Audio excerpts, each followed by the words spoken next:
Sir आपका mike बंद है।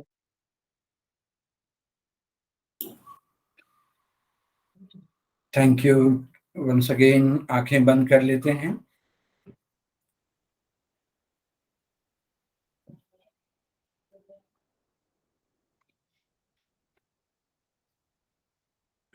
मन को अंतर्मुखी कर लेते हैं। अपने पूरे शरीर पर ध्यान दें।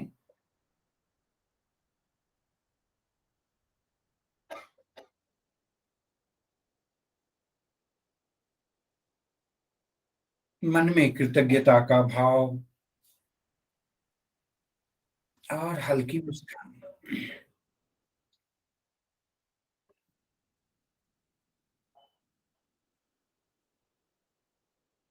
आंखें बंद रखते हुए एक लंबी गहरी श्वास अंदर ओम का उच्चारण करेंगे।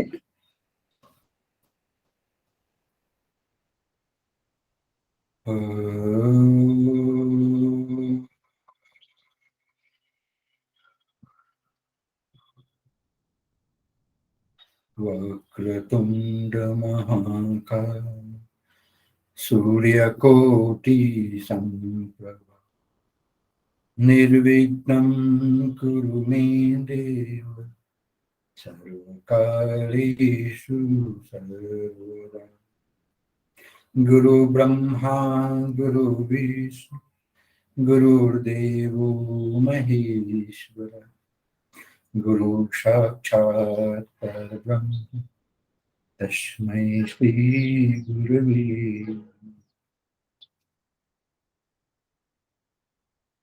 ओम शांति शांति शांति।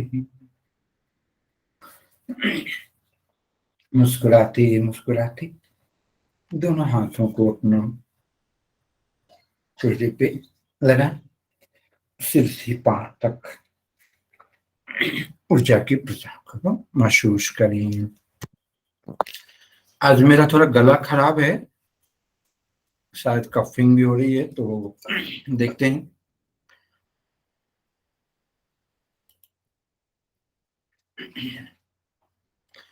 सबका स्वागत है आज 7वें दिन के सेशन में।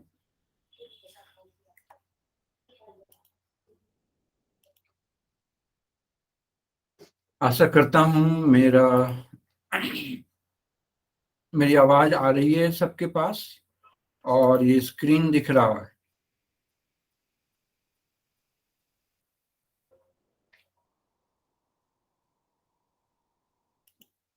स्क्रीन नहीं दिखाई दे रहा, आपकी आवाज आ रही है।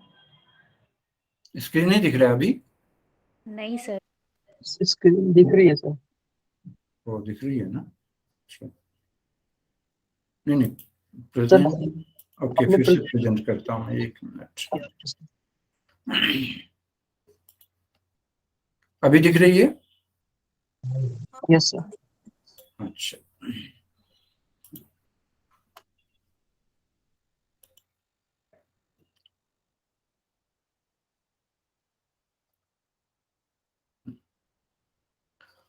तो आज हम पिछले सैटरडे को हमने अप टू 12 चैप्टर 12वां अध्याय तक पढ़ा, समझा, भक्ति योग तक। आज हम 13वें से शुरू करेंगे, है ना? और 14वें कोशिश करेंगे कि हम 3 तरह की आस्था जो 14वें एंड 17वें 3 योग साधक के लिए भोजन का वर्गीकरण ये है, आज समझेंगे। सिलेबस के अनुसार अभी तक हमने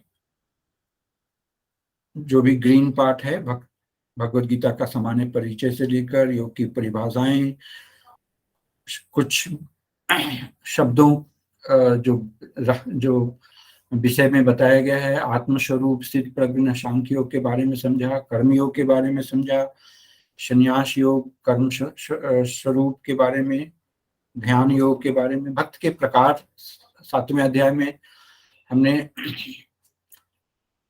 पढ़ा।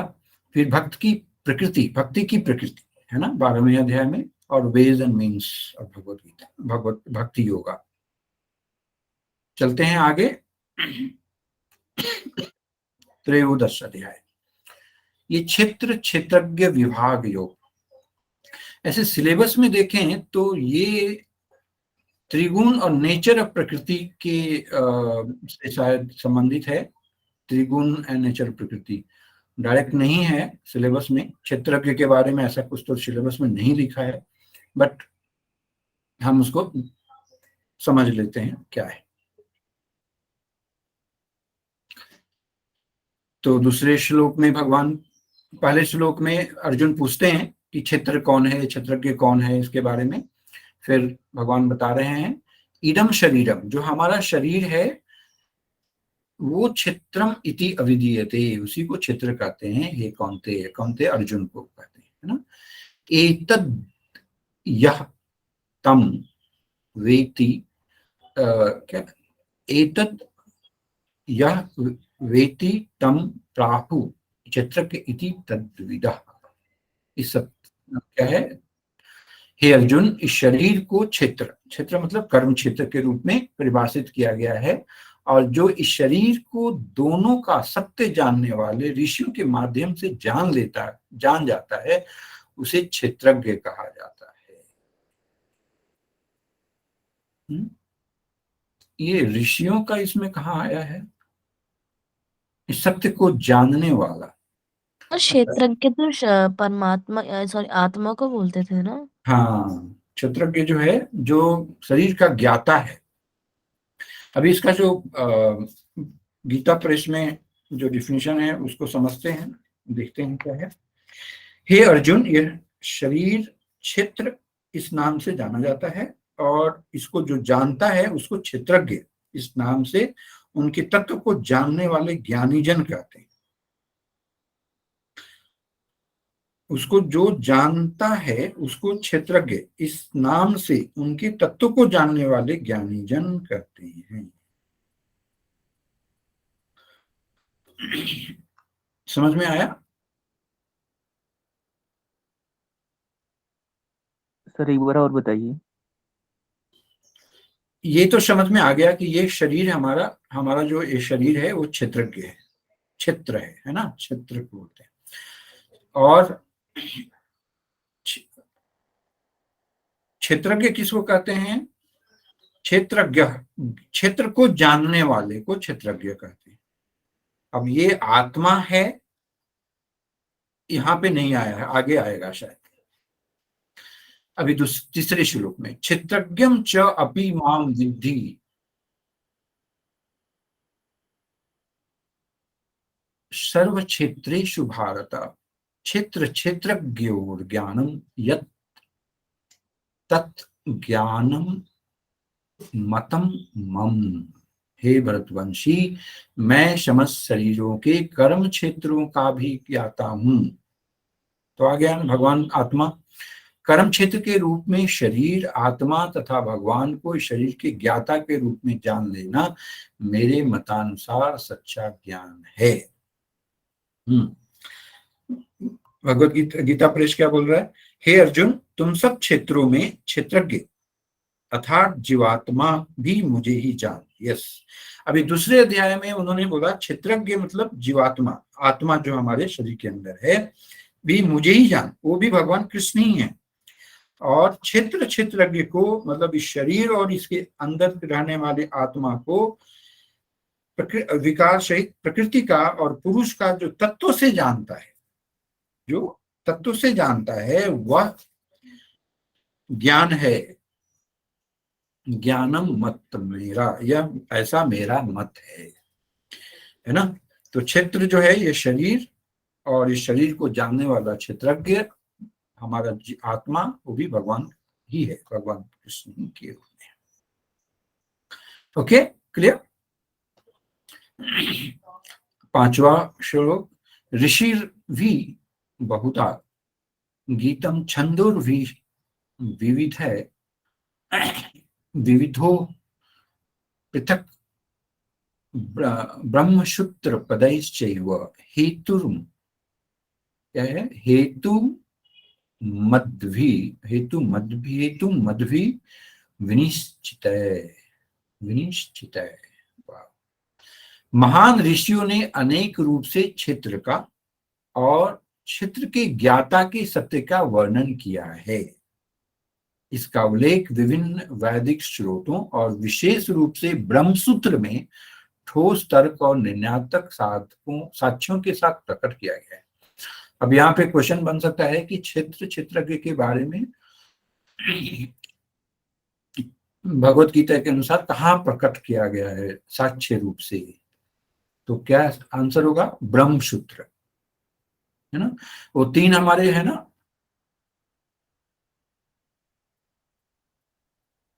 प्रस्थानत्रयी में ब्रह्मसूत्र आता है ना। Yes sir. हाँ, तो एक ये। चलिए आगे बढ़े। अब इसके बारे में देखियो,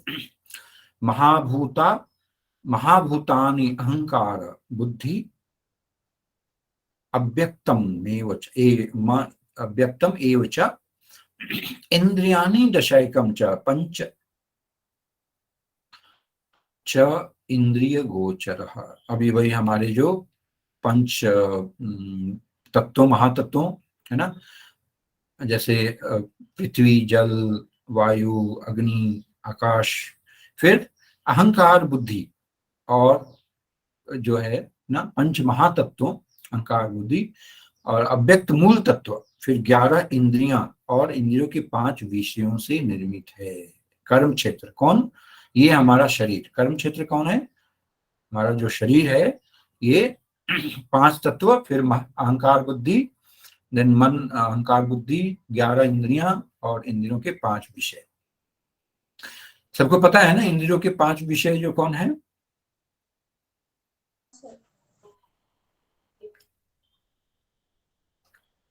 है ना, गोचर।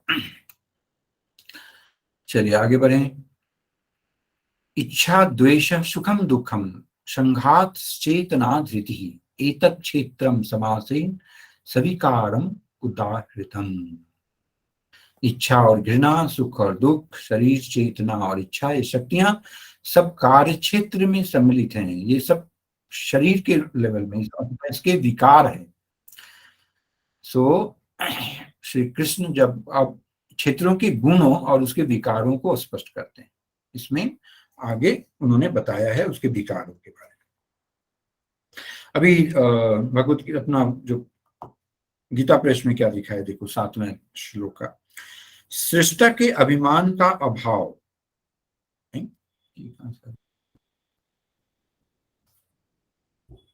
अच्छा, ये 6ठा श्लोक है क्या? ये जो भगवत गीता में 6ठा दिया हुआ है इसको।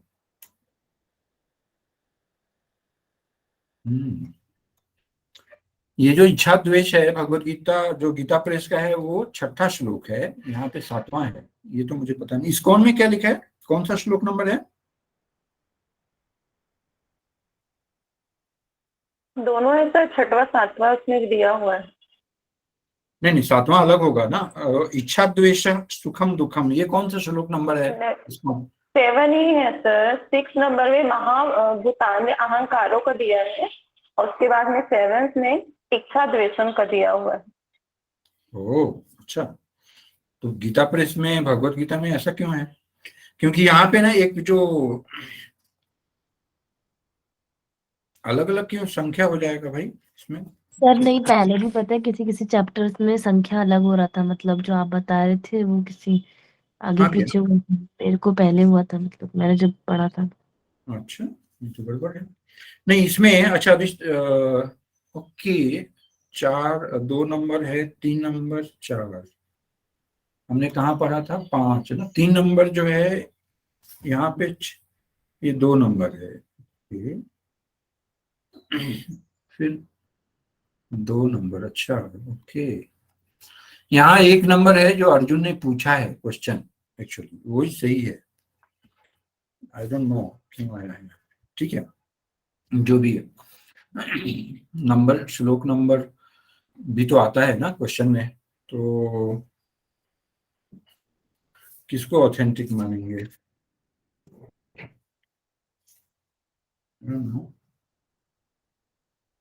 सर ऐसे पूछेंगे जिसमें कुछ डाउट क्या पूछेंगे, शायद वो पूछेंगे भी नहीं ऐसे क्वेश्चन जिसमें डाउट रहा। ये भी है, चलो इसको मान के चलते हैं। कई सारे इसमें, ठीक है। तो ये हो गया, फिर हमने ये समझा, इसको पढ़ लिया। फिर 8वें नंबर से 12वें तक उन्होंने ज्ञान के बारे में बताया है कि क्या क्या भगवान कृष्ण के हिसाब से ज्ञान है ना। आपके बुक में क्या है मालूम नहीं, भगवत इसमें गीता प्रेस जो पढ़ रहे हैं उसमें तो 7th लिखा हुआ है, 7 से 11 तक। तो ये एक देखेंगे ना, सबका अलग अलग, तो बहुत लंबा समय लगेगा। हम सीधे अर्थ पे जाते हैं, है ना। नम्रता, आडंबरों से मुक्ति, अहिंसा, क्षमा, सादगी, गुरु की सेवा, मन और शरीर की शुद्धता, दृढ़ता और आत्मसंयम, इंद्रिय विषयों के प्रति उदासीनता, अहंकार रहित होना, जन्म, रोग, बुढ़ापा और मृत्यु की बुराइयों पे ध्यान देना। ये क्या है भाई? ये सब दुखों के कारण है। अनासक्ति, स्त्री, पुरुष, बच्चों और घर संपत्ति आदि वस्तुओं के प्रति ममता रहित होना। देखो, प्रेम अलग चीज है और ममता अलग चीज है, पता है ना। आसक्ति से ममता आती है, मोह माया के चक्कर में, है ना। तो मम मतलब मेरा है ना, मेरे बच्चे, मेरे धन संपत्ति, मेरा फैमिली, तो वहां पे होता है। लेकिन प्रेम करना, अपने परिवार से प्रेम करेंगे ना बिना ममता के, फिर परिवार कहाँ रहे बनेगा प्रेम से, है ना। तो वहां देखना। जीवन में वांछित और अवांछित घटनाओं के प्रति संभाव, है ना। सिद्धि हो, असिद्धि हो, सिद्धि असिद्धि हो, या जो भी संभाव है ना, कई बार आया। मेरे प्रति अनन्य और अविरल भक्ति, एकांत स्थानों पर रहने की इच्छा, लौकिक समुदाय के प्रति विमुखता, आध्यात्मिक ज्ञान में स्थिरता और परम सत्य की तात्विक खोज, इन सबको मैं ज्ञान घोषित करता हूं। और जो भी इसके प्रतिकूल है उसे अज्ञान कहूंगा। तो ये एनीवे ऐसे जस्ट पढ़ लेते हैं। इस सिलेबस में तो ऐसा स्ट्रेट फॉरवर्ड नहीं दिया हुआ है, तो आई डोंट नो कि इंपॉर्टेंट है कि नहीं, बट जस्ट पढ़ लेते हैं क्या रहा है। सर्वतः पाणिपादम तत् सर्वतो अच्छी, क्या है, एक मिनट, अच्छी शिरोमुखम, इसको ब्रेक कैसे करेंगे? अच्छी मतलब आंखें, ओके। अच्छी सिर मुखम, सर्वतः श्रुतिम लोके, श्रुति लोके सर्वम आवृत्य तिष्ठति। भगवान के जो हाथ, पांव, नेत्र, सिर, मुख सर्वत्र हैं, उनके कान भी सभी ओर हैं, क्योंकि वे ब्रह्मांड के प्रतीक वस्तु में व्याप्त हैं। ये 11वें अध्याय में ना विश्व रूप दर्शन में आया है ना। चलो जल्दी से आगे बढ़े। अभी हम कहाँ पहुंच गए? 14 से 22वें पे। पुरुष प्रकृतिस्थ ही भुंक्ते प्रकृति जान गुणान कारणम गुण संगोष्य सद संगो अश्य सत असत, इसको ब्रेक करेंगे तो सत असत योनि जन्मशु। तो पुरुष अर्थात जीव प्रकृति में स्थित हो जाता है, प्रकृति के तीनों गुणों के भोग की इच्छा करता है, उनमें आसक्त हो जाने के कारण उत्तम और अधम योनियों में जन्म लेता है।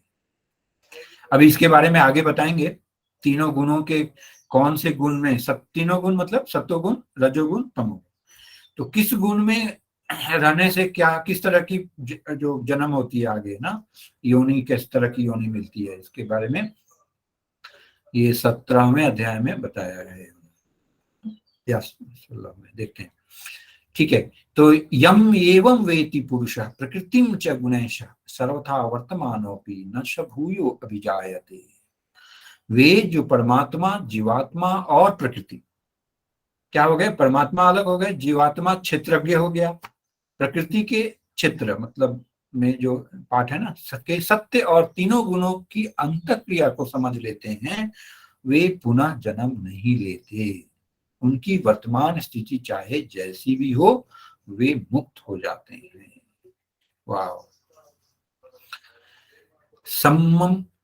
समम सर्वेषु भूतेषु तिष्ठन्तं परमेश्वरं विनश्यत्सु अविनश्यंतम यह पश्यति स पश्यति। जो परमात्मा को सभी जीवों में आत्मा के साथ देखता है और जो इस नश्वर शरीर में दोनों को अविनाशी समझता है, केवल वही वास्तव में समझता है।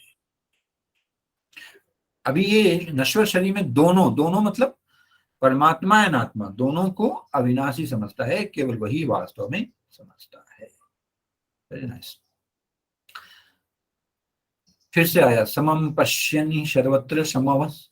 अच्छा, हम लोग कहा थे 28 में ना। हाँ, समम पश्यन्हि सर्वत्र, पश्यन् ही सर्वत्र समवस्थितम ईश्वरम न ही नस्ति आत्मना आत्मानं ततो याति पराम गतम्।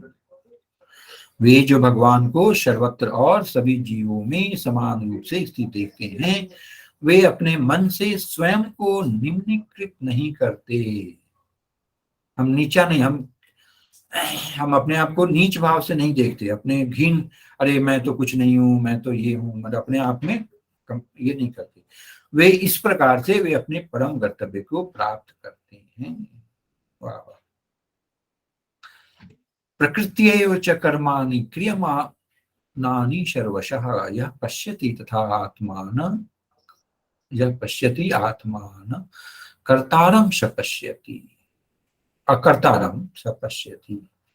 जो यह समझ लेते हैं कि शरीर के समस्त कार्य प्रकृति शक्ति द्वारा संपन्न होते हैं, जबकि देहधारी आत्मा वास्तव में कुछ नहीं करती। आया था ना पहले, मैं नहीं करता नहीं हूं, केवल वही वास्तव में देखते हैं। आगे बढ़े। यथा सर्वगतम स्वच्छम्यात्, ये तो कुछ स्वच्छाद आकाशम ने नो न उपलीयते सर्वत्र अवस्थितः देहे तथा आत्मा न उपलिप्यते। वाह। जैसे अंतरिक्ष आकाश को बोलते हैं। आकाश जैसे है ना, 5 तत्वों में एक आकाश है। आप वो किसी से लिप्त नहीं होता है ना, सबको धारण कर लेता है, लेकिन सूक्ष्म होने के कारण जिसे वो धारण किए रहता है उसमें लिप्त नहीं होता। इसी प्रकार से यद्यपि आत्मा चेतना के रूप में पूरे शरीर में व्याप्त रहती है, फिर भी आत्मा शरीर के धर्म से प्रभावित नहीं होती। कितना सुंदर। तो ये जो हमारा शरीर है, आत्मा के प्रकाश की चेतना से ही आज हम बोल रहे हैं, जिंदा है ना। जिस दिन आत्मा ने गुड बाय बोला, राम नाम सत्य है ना, तो वो आकाश तत्व के रूप में उन्होंने उसको तुलना किया है, क्योंकि उसका आकार तो है नहीं, रूप रंग आकार। तो यहां तक हम 13वें अध्याय में थे, है ना। अभी हम सिलेबस के हिसाब से चलते हैं। गुण त्रय विभाग योग 4वें अध्याय में सिलेबस में है ना, त्रिगुण और नेचर की प्रकृति, है ना। तो ये है हमारे सिलेबस का पार्ट। तो अभी हम चलते हैं 5वें श्लोक में। सत्वम रजस्तम इति गुणः प्रकृति संभवा निबंधन्ति महाबाहो देहि देहिनम। ये महाबाहो अर्जुन, प्राकृतिक शक्ति सत्व रजस और तमस तीनों गुणों से निर्मित है। वहां पे जो पहले बताए थे तीनों गुण, उसी ये तीनों गुणों को प्राकृतिक शक्ति से, ये गुण अविनाशी आत्मा को नश्वर शरीर के बंधन में डालते हैं, है ना। हमारा जीवन जन्म जो लेते हैं, ये तीनों गुणों के अनुसार किए हुए कर्मों के फल को भोगने के लिए होता है। तो ये आत्मा जो है ये शरीर में आती है इसलिए, है ना। तो ये क्वेश्चन बन सकता है कि ये अविनाशी आत्मा को नश्वर शरीर के बंधन में भगवत गीता के अनुसार कौन डालता है ना। तो आ सकता है या तो तीनों के नाम या तीन गुण, सत्वगुण तत्वदर्श तमोगुण। ओके, आगे बढ़े। तत्र सत्वम निर्मल, तत्व सत्वम निर्मलत्वात् प्रकाशकम अनामयम। सर तो वो आत्मा को बंधन में थोड़ी ना डालता है, मतलब आत्मा तो बंधन में हो ही नहीं सकती कभी भी, 17 स्तंभ भी। अभी देखो ये लिखा है ना, निबंधन्ति महाबाहो देहि देहिनम अव्ययम। ये अव्ययम को, अव्ययम किसको बताया? अविनाशी आत्मा को। निबंधन्ति महाबाहो देहे, इस शरीर, इस नश्वर शरीर, इस शरीर में, देह मतलब इस शरीर में, है ना, बांधती है। निबंधन्ति मतलब बांधते हैं। तो आप जन्म लेते हो, आपके जन्म, आपके शरीर में आत्मा है ना। यदि आत्मा मुक्त हो जाती है, हो जाती, तो ये शरीर को, उसका जन्म मरण नहीं होता, जन्म और पुनर्जन्म नहीं होगा ना, सर है कि नहीं? तो इस शरीर में आया उस आत्मा, अब ये शरीर तो बिना आत्मा के आ नहीं सकता। आ सकता है क्या? ये शरीर का कोई मतलब है बिना आत्मा के? ठीक है सर, समझ गया। हाँ, तो ये बंध के भी अविनाशी है, अविनाशी आत्मा है, मतलब ये मरता नहीं है, बट ये जन्म ले रहा है कुछ अपने कर्मों के फल को इस शरीर को करना है, तीनों गुणों के हिसाब से। चलिए आगे बढ़े। और किसी को कोई प्रश्न? तत्र सत्वम निर्मलत्वात् प्रकाशकम अन्नामयम सुख संगेन बधनाति ज्ञान सक्रेन ज्ञान संगन च अनघा, है ना। अभी देखिए ये बहुत इंपॉर्टेंट है एग्जाम के पॉइंट ऑफ व्यू से। सत्वगुण, इनमें से सत्वगुण अर्थात अच्छाई का गुण अन्यों की अपेक्षा शुद्ध होने के कारण प्रकाश प्रदान करने वाला और पुण्य कर्मों से युक्त है। तो ये क्वेश्चन बनता है यहाँ पे ना कि कौन प्रकाश करने प्रदान करने वाला पुण्य कर्मों से युक्त है। या दूसरा क्वेश्चन, सत्वगुण क्या करता है, ऐसे किस कर्म के को प्रदान करता, प्रकाश देने वाला है, पुण्य कर्मों से युक्त है, ऐसा आ सकता है। हे निष्पाप अर्जुन, यह आत्मा में सुख और ज्ञान के भावों के प्रति आसक्ति उत्पन्न कर उसे बंधन में डालता है। देखो यहां भी आया बंधन, वदनाति। क्यों? क्योंकि आप सत्वगुण में भी हो, अच्छा काम भी करते हो, तो भी आपको अच्छे सुख भोगने के लिए तो आना ही पड़ेगा इस जीवन में। लेकिन यदि आसक्ति ना रहे, यदि हम अपने कर्म को निष्काम भाव से करें, तो आप इस बंधन में नहीं बंधेंगे। हमें ये कर्म फल ये हमें नहीं लगेगा, है ना। अब जैसे आप कर्ता भाव में अपने किसी को मदद किया, किसी को खुशी पहुंचाई, वो मैंने किसी को खुशी दिया, तो क्या हो गया?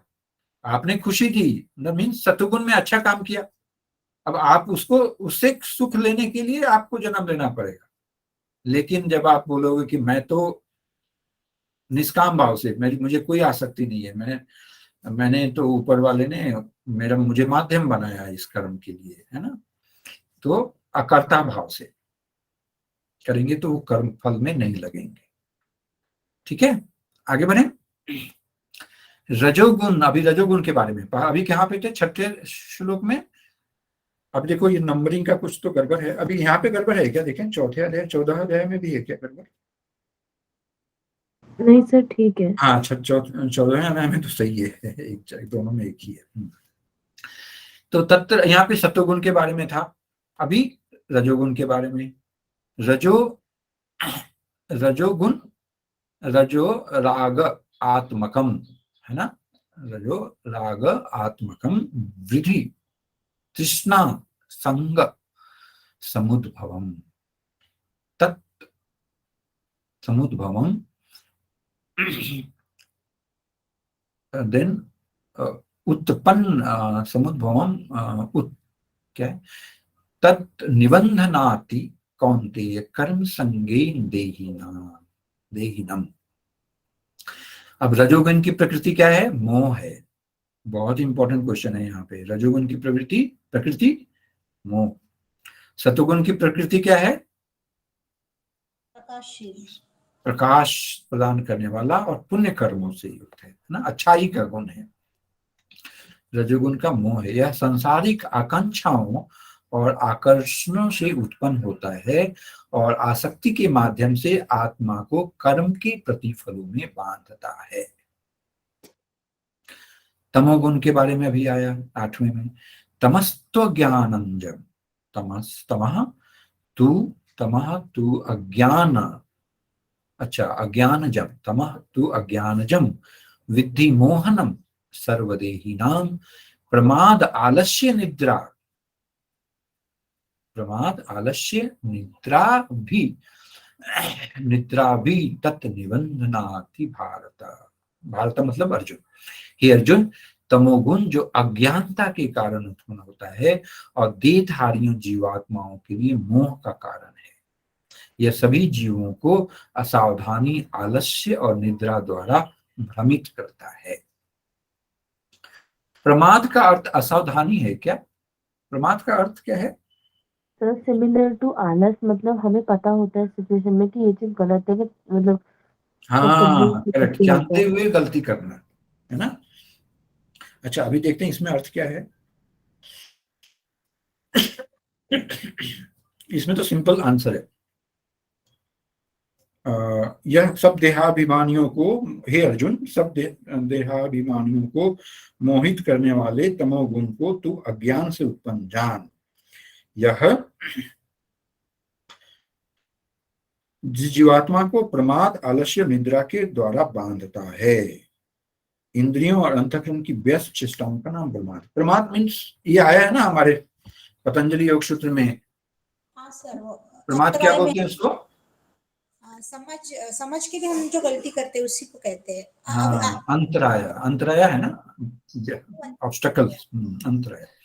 तो ये जो है, तो जानते हुए भी गलती ये करना, जानबूझ के, भाई हमें सुबह उठ के साधना करनी चाहिए बट आलस में हम जानते नहीं कर रहे हैं। ओके तो बहुत इंपॉर्टेंट। फिर अभी देखिए, सत्वम सुखे संजयति रजः कर्मणि भारत ज्ञानम आवृत्य तु तमः प्रमादे संजयति उत।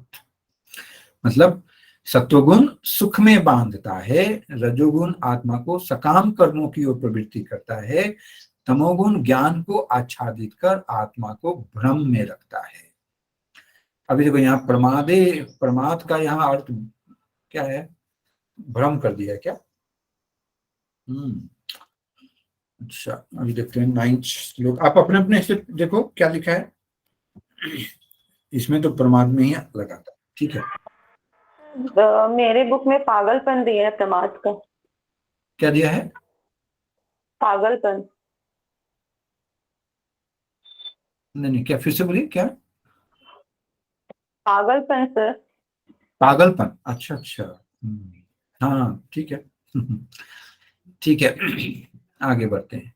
अभी 11वें, 12वें और 13वें में बड़ा सुंदर उन्होंने फिर से तीनों गुण के बारे में बताया है कि कब आप जानोगे कि हमें सत्वगुण में है कि रजोगुण में है कि तमोगुण में है ना। तो इसका सीधा अर्थ समझते हैं, जब शरीर के सभी द्वार ज्ञान से आलोकित हो जाते हैं तब उसे सत्वगुण की अभिव्यक्ति मानो। जब रजोगुण होगा तो क्या होगा? लोभ होगा, सांसारिक सुखों के लिए आप परिश्रम करोगे, भागदौड़ में बेचैनी, उत्कंठा के लक्षण विकसित होते हैं। और जब जड़ता, असावधानी और भ्रम, फिर प्रमाद को असावधानी में, और मोह, मतलब यह तमोगुण के प्रमुख लक्षण हैं। जड़ता मतलब जैसे होता है ना, कोई इच्छा, काम करने की इच्छा नहीं है, मन नहीं कर रहा है कुछ करने का, दुखी है, depression, high level of depression या डिप्रेशन में आ गए, है ना, भ्रम। तो ये समझ लो, बहुत इंपॉर्टेंट है। अगेन किसी ने, क्योंकि ये तीनों गुण के बारे में, प्रकृति के बारे में सिलेबस में है ना, बहुत इंपॉर्टेंट। ओके, यदा सत्वे प्रवृद्धेतु प्रलयं याति देहवृत् तदो तत्, अभी क्या है यहाँ पे, याति देहवृत् तदा उत्तम अम्ला क्या उत्तम विदाम लोकान अम्लान प्रतिपद्यते रजसी प्रलयम गत्वा कर्म संगी सुजायते तथा प्रलीनस्तमसि मुढ़ योनिषु जायते। हाँ, यहाँ पे देखो यही बताया कि जब आप सत्व में गुण में मरते हैं, जब हम सत्वगुण में रहते हैं, मतलब आनंद में, खुशी में, है ना, जब हम मरने के समय देखो कई लोग क्या होते हैं, बड़ी दुखी होकर मरते हैं, कई कष्ट में मरते हैं, कोई बहुत पता भी नहीं चलता, अचानक ही एकदम सोए और सुबह जगे नहीं। या कई लोग बहुत खुशी आनंद में रहते हैं, उनके चेहरे पे एक प्रभा एक जगती है, तो वो पश्चात ऋषियों के ऐसे ऊंच लोक में जाते हैं, है ना। और रजोगुण की प्रबलता वाले अगले जन्म में क्या करेंगे, स्ट्रगलिंग लाइफ, जो यही जीवन मरा, रोज के जीवन मरा के जीवन में जन्म लेते हैं, है ना, खाने की कमी, ये कमी, वो भाग दौड़, पूरा परिवार उसी में लगा रहता है। तमोगुण से मरने वाले पशुओं की प्रजातियों में जन्म लेते हैं। मूढ़ योनिष। ओके, कर्मणः सुकृत स्यायु सात्विकम निर्मलम फलम रजस्तु फलम दुखम अज्ञानम तमसः फलम। ऐसा कहा जाता है कि सतोगुण में संपूर्ण किए गए कार्य शुभ फल प्रदान करते हैं, रजोगुण के प्रभाव में किए गए कर्मों का परिणाम पीड़ादायक होता है तथा तमोगुण से संपन्न किए गए कारणों का परिणाम अंधकार है ना। जब हम बहुत खुशी में, आनंदित में, कृतज्ञ होकर काम करते हैं तो उसके कर्म अच्छा ही मिलेगा, और रजोगुण में हमको कष्ट मिलता है, दुख होता है, तथा तमोगुण में तो अंधकार में है, तमसा फलम, ठीक है, अज्ञानता में होता है ना। तो देखना, ये बहुत इंपॉर्टेंट चैप्टर है, आपको मैं बता रहा हूँ, आप जो भी श्लोक मिस कर रहे हैं हम लोग, फिर भी पढ़ना आप। सत्वात संजायते ज्ञानम रजसो लोभ एव च। फिर से वही बात, प्रमाद मोह तमसो भवतो अज्ञानम एव च। सत्वगुण से ज्ञान उत्पन्न होता है, रजोगुण से लोभ, और तमोगुण से अज्ञानता, प्रमाद, भ्रम। ये पहले भी कह चुके हैं, फिर से कह रहा है ना। ऊर्ध्वं गच्छन्ति सत्वस्था मध्ये तिष्ठन्ति राजसा जघन्य गुण वृत्तिस्थाधो गच्छन्ति तामसा। सत्वगुण में स्थित जीव ऊपर उच्च लोक में जाते हैं, रजोगुण मध्य में पृथ्वी लोक पर, तमोगुण निम्न नरक लोकों में जाते हैं। गुणान एतान अतित्रीन देहि देह समुद्भवान जन्म मृत्यु जरा दुखैर विमुक्तो अमृतम अश्रुते। शरीर से संबंधित प्राकृतिक शक्ति के तीनों गुणों से गुणातीत होकर, अभी देखिए, अभी तक उन्होंने तीन गुणों के फलों के बारे में बताया, उनके बारे में, प्रकृति के बारे में बताई। अभी बताया उन्होंने कि जब गुणातीत आप हो जाओ, इन तीनों गुणों से ऊपर हो जाओ, तो क्या होगा, जन्म मृत्यु रोग बुढ़ापे और दुखों से मुक्त हो जाता है तथा अमरता प्राप्त कर लेता है। वाह, सोन सुंदर। तो हमें तीनों गुणों से ऊपर जाना है, लेकिन पहले तो सत्वगुण में आना है, उसके बाद तीनों गुणातीत होना है। तो अब अर्जुन जैसे स्थित प्रज्ञ के लिए पूछते हैं ना, किम भाषा किम ब्रजति च, कैसे बोलता है, कैसे चलता है, क्या करता है। अभी ये अर्जुन पूछते हैं कि ये जो तीनों गुणों से परे हो जाते हैं, गुणातीत हैं, उनके लक्षण क्या हैं, वे किस प्रकार से गुणों के बंधन को पार करते हैं। बहुत ही सुंदर। अभी देखिए, प्रकाशम च प्रवृत्तिम च मोहमेव च पांडव न द्वेष्टि संप्रवृत्तानि न निवृत्तानि कांक्षति उदासीनो गुणैर्यो न विचाल्यते गुणा वर्तन्त इत्येवं यो अवतिष्ठति न इंगते। कितना सुंदर। अभी जैसे हमको स्थित प्रज्ञ की के बहुत सारे इसमें आएंगे, और जो भगवान को जो प्रिय है, जो 12वें श्लोक में 12वें अध्याय में हमने पढ़ा ना, 13वें श्लोक से 20 तक, वो सब इसमें अभी आने वाला आएगा। तो परम पुरुषोत्तम भगवान ने कहा कि हे अर्जुन, तीनों गुणों से गुणातीत मनुष्य न तो प्रकाश सत्वगुण का उदय, नहीं कर्म रजोगुण से उत्पन्न, नहीं मोह तमोगुण से उत्पन्न की बहुतायत उपलब्धता होने पर इनसे घृणा करते हैं, और न ही इनके अभाव में इनकी लालसा करते हैं। अभी देखिए, ये जो था ना 20, 21, 18 था ना, 18 और 19 के 19वें श्लोक में भगवान कृष्ण ने बताया कि ये जो 3 गुण है आपस में चलते रहते हैं हमारे जीवन में। कभी सतुगुण आएगा, कभी तमोगुण, रजोगुण। एक दिन में, सुबह में आप बहुत खुश हो, दोपहर में आप भाग दौड़ कर रहे हो, बेचैन हो, रात को दुखी हो गए। तीनों गुण भी एक दिन में भी आ सकते हैं, है ना। देखो 19वें श्लोक में ये पढ़ते हैं, देखो एक बार सब लोग।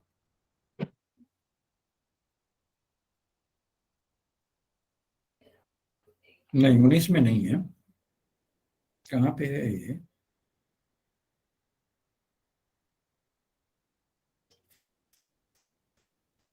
सर क्या गुणातीत है? हाँ हाँ, क्या गुणातीत आगे आएगा शायद। मतलब ये तीनों गुण जो है ना आपस में उनका चलता रहता है, आना जाना। तो यहाँ पे क्या बोल रहे हैं भगवान कृष्ण कि तीनों गुण के आने से, है ना उनसे घृणा नहीं करती। मान लो कि सत्वगुण रजोगुण आ गया, तमोगुण आ गया, तो उनको उसे घृणा नहीं करना है तो है। तमोगुण सतोगुण आ गया तब तो खुशी है, उसे भी हमको उसकी लालसा भी नहीं करनी है। हम लालसा किसकी करेंगे? थोड़ी ना दुखी होने की लालसा करेंगे, है ना। तमोगुण रजोगुण की तो लालसा नहीं करेंगे ना हम किसकी लालसा करते हैं? सत्वगुण की। तो न सत्वगुण के अभाव में उनकी लालसा करते हैं, ना रजोगुण एवं तमोगुण से घृणा करते हैं। वे गुणों की प्रकृति से तटस्थ रहते हैं और उनसे विक्षुब्ध नहीं होते, है ना। वे यह जानकर कि केवल गुण ही क्रियाशील हैं, इसलिए वे बिना विचलित हुए आत्म स्थित रहते हैं। आत्म स्थित मतलब स्थित प्रज्ञ। वो 18वां श्लोक है सर। उद्व गच्छन्ति सत्वस्था मध्ये तिष्ठन्ति राजसा, वो बोला अच्छा, 18वां में है ना। हाँ, नहीं नहीं, उसमें तो गुण। ये दिया है कि आपकी जन्म कब, जो पुनर्जन्म होगा वो किस गुण की अवस्था में कहाँ पे होगा। लेकिन एक श्लोक में है कि ये तीनों गुण आपस में अपना आते रहते हैं, जाते रहते हैं। हाँ, इसमें रुको, 10वें श्लोक में, 10वें श्लोक में पढ़ो। रजस तमस भी भूयम। हमने 10वां श्लोक नहीं पढ़ा ना, नहीं पढ़ा। हाँ, 9 के बाद 11 में चले गए ना। तो 10वें श्लोक में है रजस तमश्च अभिभूय सत्वम भवति भारत। रजः सत्वम तमश्चैव तमः सत्वम रजस्तथा। रजोगुण और तमोगुण को दबाकर सत्वगुण, सत्वगुण और तमोगुण को दबाकर रजोगुण, वैसे ही सत्वगुण रजोगुण को दबाकर तमोगुण होता है अर्थात बढ़ता है। मतलब ये तीनों आपस में चलते रहते हैं, है ना। तो हमको ना लालसा किसी के सतोगुण की करनी है, ना रजोगुण और तमोगुण से घृणा करनी है। ऐसा भगवान कृष्ण बता रहे हैं। किसकी गुण को? जो गुणातीत है। किसके लिए बता रहे हैं? जो गुणातीत है। चलिए, सम दुख सुख स्वस्थ समलोष्टाश्म कांचन। ये देखो कई बार ये पहले भी आया ना। तुल्य, तुल्य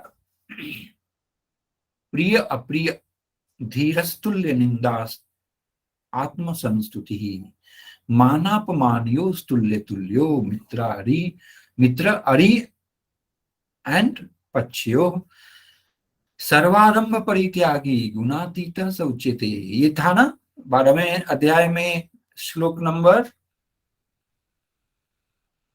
कौन सा श्लोक नंबर था? सर्वारंभ परित्यागी।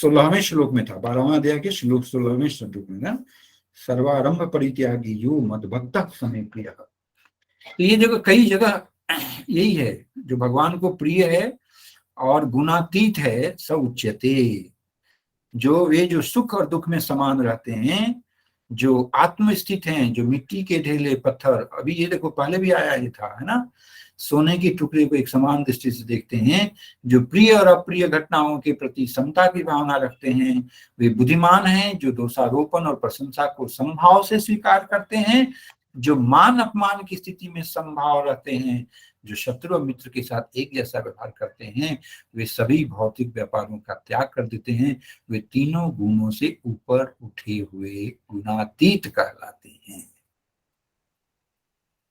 अब ऐसा नहीं कि सर्वारंभ मतलब कुछ करे ही नहीं, हम कोई आरंभ ही नहीं करें।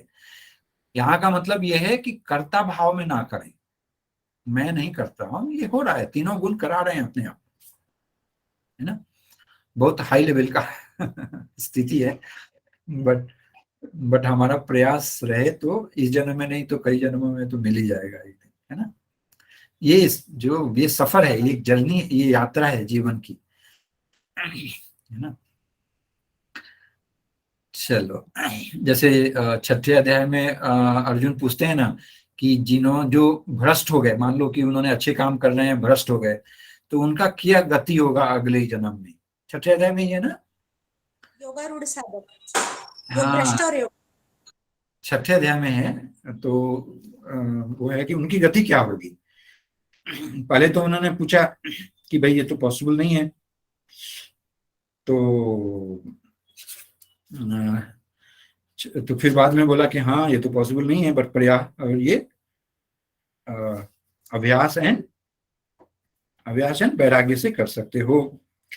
बट फिर उन्होंने पूछा, अर्जुन को डाउट हो कि भाई, उनको भरोसा नहीं था अर्जुन को कि भाई मैं तो ये सब कर पाऊंगा कि नहीं। तो उन्होंने पूछा कि ये जो उनकी क्या दशा होगी। देखो 37वें श्लोक में छठे अध्याय के दिया हुआ है ना, जिनका मन अंत काल में योग से विचलित हो गया, जैसे आसाराम बापू का केस हुआ, तो उनको क्या उनकी गति होगी। तो उन्होंने बोला कि उस पुरुष का 40वें श्लोक में, उस पुरुष का न तो इस लोक में नाश होता है न परलोक में ही। फिर वो 41 में उनमें बहुत वर्षों तक निवास करके फिर शुद्ध आचरण वाले श्रीमान पुरुषों के घर में जन्म लेता है। आपने देखा होगा किसी के, जैसे विवेकानंद, वो जन्म से ही अध्यात्म की तरफ चले गए, है ना। आदि शंकराचार्य कितने महान आत्मा जो थे, जैसे शिरडी के साईं बाबा, कितने लोग हैं जो लोग जन्म से ही इसमें, क्योंकि उन्होंने वो तो सिद्ध पुरुष रहे हैं, दूसरों को के कल्याण के लिए, जन कल्याण के लिए जन्म लेते हैं। बट कई लोग जो हैं वो आप देखोगे बचपन से ही उनमें भाव रहती है ना अध्यात्म की तरफ, तो उनके पिछले जन्मों के कर्मफल से होता है। चलिए आगे बढ़े। यहाँ पे हमने खत्म किया 14वां अध्याय। 14वें अध्याय का क्या नाम था, क्या नाम है? भक्ति योग। भक्ति योग। क्या क्या? भक्ति योग, जोर से बोलिए। भक्ति योग। गुणत्रय विभाग योग। ओ भगवान, अभी 14वें अध्याय में आप 12वें अध्याय में क्यों मिक्स कर रहे हो? भक्ति 12वें अध्याय का है ना, गुण त्रय विभाग योग। अभी समय हो गया, लगता है हम लोग इसको नहीं खत्म कर पाएंगे। चलिए, अच्छा, बीच में हमने 16वें अध्याय को बाद में लेंगे, क्योंकि हमारे सिलेबस में देखोगे तो ये दोनों ना 14वें और 16वें को 17वें को 14वें और 17वें को एक साथ लिया है ना। देखो, त्रिगुण, नेचर ऑफ प्रकृति, 3 प्रकार की आस्था, योग साधक के लिए भोजन कवरिंग, एक साथ लिया है। तो हम लेंगे 16वां कंप्लीट अध्याय, मतलब इसमें कोई सिलेक्ट किया नहीं है इन्होंने, पूरा अध्याय को सिलेबस में लिया है, और मोक्ष न्याय योग 18वें अध्याय को भी पूरा लिया है। तो हम लोग कल के क्लास में 17वें अध्याय को पढ़ेंगे, फिर से वापस 16वें पे जाएंगे, एन 18वें को पर जाएंगे। ठीक है?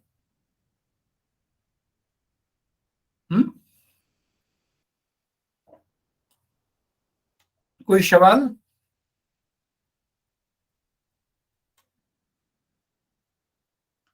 अरे सब लोग हैं ना? Yes sir. Yes sir.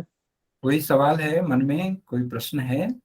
Sir एक जगह आपने वो सत्व रज तमोगुण का बताया था, उसमें तमोगुण का बताया था कि जो तमोगुण से होगा वो पशु में मतलब जन्म लेगा। तो सर लेकिन मतलब बात वही आ जाती है ना कि तीनों गुण तो होते हैं लेकिन सिर्फ पशु में ही जन्म ले, ये कॉन्सेप्ट थोड़ा सा मुझे डाउट था। अच्छा, मैंने नहीं बताया था वो, उन्होंने भगवान कृष्ण ने पशु योनि तो नहीं लिखा है।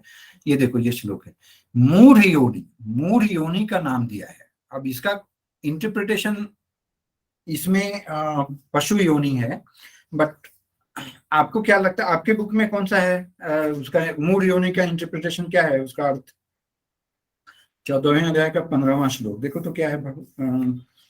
इसमें भगवत गीता प्रेस में लिया है,